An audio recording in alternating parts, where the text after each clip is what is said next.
Renato Campos, analista de Admirals en Latinoamérica, para hablar de la apertura de Wall Street y de cómo se avecina también esta semana. Renato, muy buenas tardes. ¿Qué tal, Marta? Muy buenas tardes a todos y gracias por tenernos acá nuevamente. Bueno, Renato, apertura de Wall Street en negativo, con caídas importantes en el Nasdaq. ¿Esto nos puede dar alguna idea de cómo se viene la semana, teniendo en cuenta que hay una semana cargada de datos importantes, entre ellos, por ejemplo, el IPC de Estados Unidos? Claro que sí. Bueno, mi sonrisa finalmente es de estar nuevamente con ustedes, pero la verdad que el ánimo de los inversionistas parece no ser tan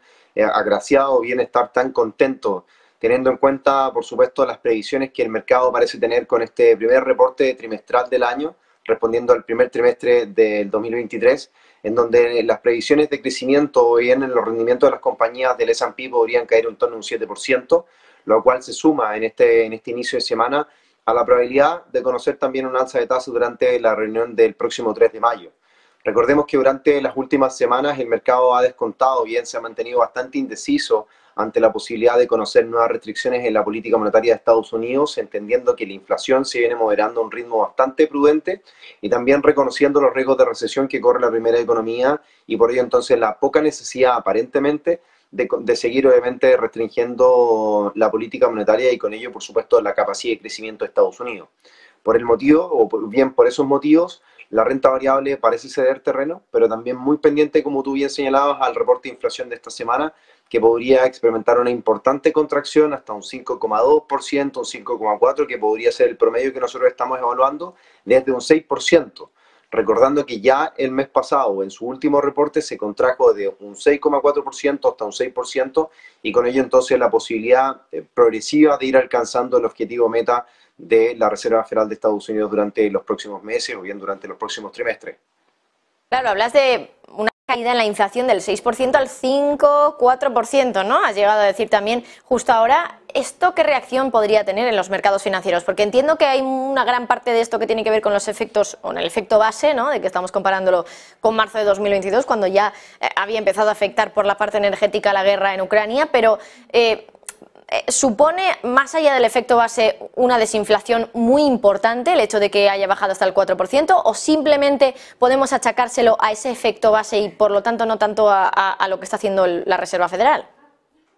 Recordemos que los primeros impactos del conflicto entre Rusia y Ucrania recién comenzaron a verse en abril, mayo en adelante. Por tanto, el mes de marzo todavía no tenía una incidencia importante sobre el rendimiento de las economías y ahí es donde el comparativo parece no ser uno de los principales puntos al cual mirar el día de hoy. Aquí es donde finalmente las moderaciones importantes que se están señalando también responden a una política monetaria restrictiva o agresiva que viene llevando a cabo la Reserva Federal durante los últimos casi 12 meses aproximadamente, 14 meses, y con ello, por supuesto, también entender que el rendimiento y el ritmo de la economía al día de hoy es muy distinto a lo que se presentaba el año pasado.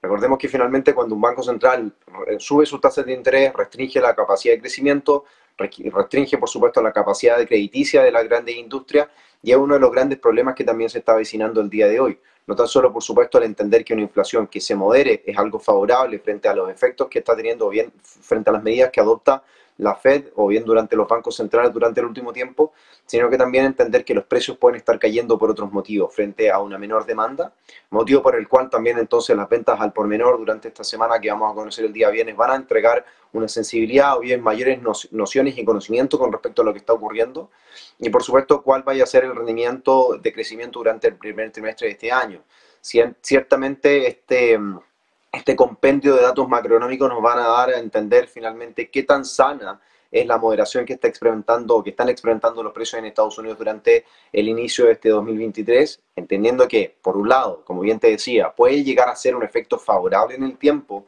el hecho obviamente que la inflación se modere gracias a las subidas de tasas de interés, pero también puede llegar a tener otras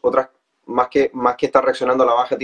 puede llegar a ser por consecuencia de otros motivos, de una desaceleración importante de la economía y finalmente el equilibrio natural que se busca frente a esta moderación o en esta desaceleración que la economía experimenta ante que los precios finalmente experimenten esta contracción durante los últimos meses.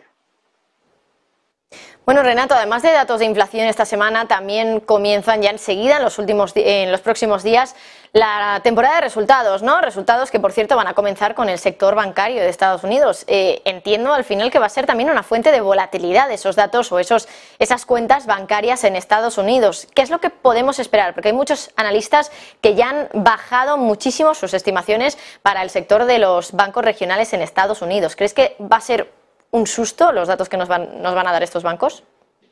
En promedio, los rendimientos y las ganancias corporativas podrían caer un 7% durante este primer trimestre de este año. Esto es lo que ya comienza el mercado a descontar, motivo por el cual también, por supuesto, las acciones vienen cayendo en este inicio de semana. Pero también en particular del sector bancario tenemos que reconocer que el riesgo crediticio, o bien la crisis crediticia que se está gestando, que ya está obviamente adentrándose, es uno de los principales problemas al día de hoy. Como te decía en un inicio y anteriormente, el hecho de que los bancos centrales suban su tasa de interés restringe la capacidad de crédito de la grande industria, de los contribuyentes y de esa forma, por supuesto, los menores ingresos corporativos para el sector. Y ahí es donde está la posibilidad de tener entonces el inicio o el gatillo tal vez de un gran riesgo económico a nivel obviamente tanto para el sector como por supuesto para la economía mundial, frente a la capacidad tal vez de estar buscando menor capacidad, menor volumen en términos crediticios para las instituciones, pero tal vez por supuesto buscar márgenes mucho mayores de ganancia, y ahí es donde están buscando equiparar finalmente dichas condiciones. Probablemente el primer trimestre o los rendimientos trimestrales, como tú vienes solicitas responder, van a ser uno de los peores de este 2023, reconociendo por supuesto el comparativo que tenemos con respecto al primer trimestre del año 2022, pero luego ya del segundo y tercer trimestre o cuarto podríamos ver una moderación y bien una lateralización en torno a los resultados, o bien un comparativo menos agresivo en cuanto a sus caídas que podamos estar evidenciando frente a los últimos 12 meses que se venían presentando. Renato Campos, analista de Admirals en Latinoamérica. Muchísimas gracias por estar con nosotros y por contarnos un poco cuál es tu visión de los mercados en una jornada como hoy, donde solo cotiza Wall Street y lo hace en negativo. Gracias, Renato. Gracias a ustedes, que tengan una excelente tarde. Bueno, igualmente.